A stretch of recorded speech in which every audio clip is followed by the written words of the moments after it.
After Halo Combat Evolved's smash debut on the Xbox, Bungie Studios got to work on a sequel. Even with Halo's success, Bungie made a few mistakes in their production cycle, which led to a massive rush to finish the game on time. Despite these problems and an unintended cliffhanger ending, Sir, finishing this fight.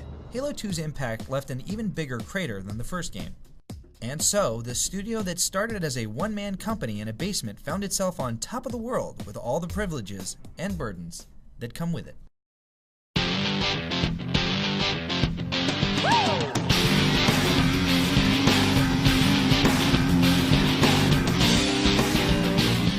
With record sales and a new Microsoft console on the horizon, a third game in the Halo franchise was a no-brainer. Knowing that next-generation graphics required extra hands, and remembering the pain of Halo 2's sustained crunch period, Bungie massively expanded its staff. So much so that they moved out of the Microsoft campus and into a new building in Kirkland, Washington. But though they were in their own location now, in some ways, Bungie felt more tied down by the software giant than ever. Microsoft wouldn't even consider letting Bungie create a whole new game before Halo 3 came out. Worse, since Microsoft owned the intellectual property rights to the franchise, they announced to Bungie that they were giving a different game studio, Ensemble, the task of creating a Halo RTS. A Halo MMO and a handheld Halo were also begun by other studios, though they were never finished. Fiercely protective of their games, Bungie was forced to watch their baby get farmed out to other parents. The laid-back guys from Chicago found themselves the victim of their own success. Got a new contact, unknown classification. Despite their internal woes, outside, fans were clamoring to know the conclusion of Halo 2's cliffhanger. Bungie dove right into production on the cleverly titled Halo 3. Learning from the mistakes they made during Halo 2's production cycle, Bungie initially did very little outside of work directly associated with the finished product. While the first teaser for Halo 2 had come out only a few months after Halo 1's release, Halo 3 wasn't even formally announced for nearly 2 years. Combined with their newly tremendous staff size and ginormous budget, and Bungie found Halo 3's development to be both smooth and rapid, a welcome change. So rapid, in fact, that they found they had the opportunity to do something no console game had done before, a public beta.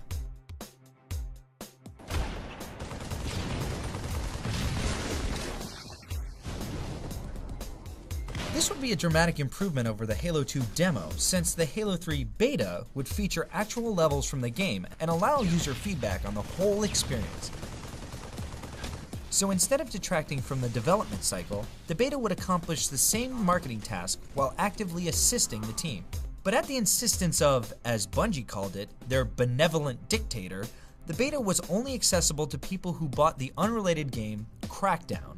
The game ended up being a huge success, no doubt helped by rabid Halo fans, many of whom probably never even played the game they'd bought. Meanwhile, the brand name of the franchise proved its muscle when the Halo graphic novel was released in 2006. Game-to-comic adaptations are traditionally low sellers, but HGN ended up being one of the highest-selling graphic novels of the year. After a massive marketing campaign, Halo 3 was released on September 25, 2007.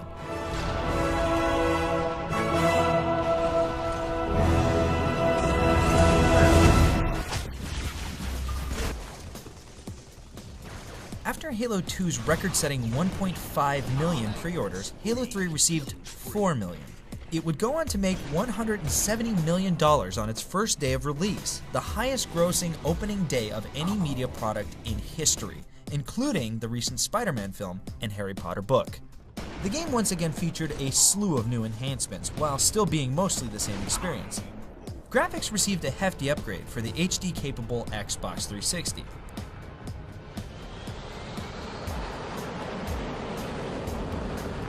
New weapons were introduced, and some old ones returned, all mapped onto the newer, better 360 controller. Most unexpected, however, was another console first: the ability to mod not only gameplay types, but maps. Halo 3's Forge mode was much more limiting than a full-on map editor that PC gamers were used to.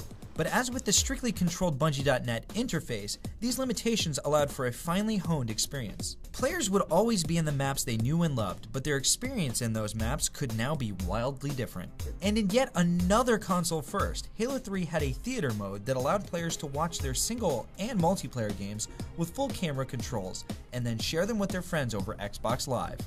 Needless to say, this took Halo Machinima to a whole new level.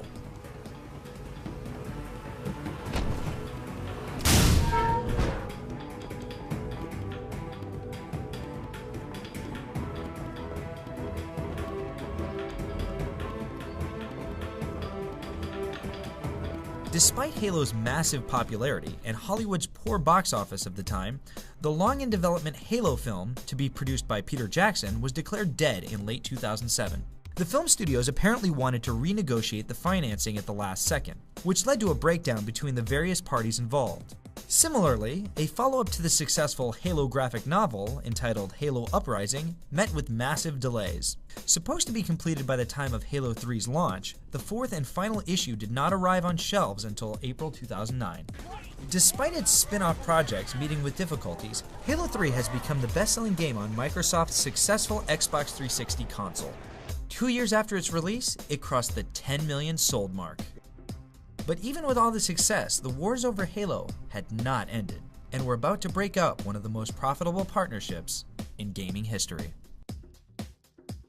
Tune in next time to see Halo go to another studio and back, like a diver on a bungee cord.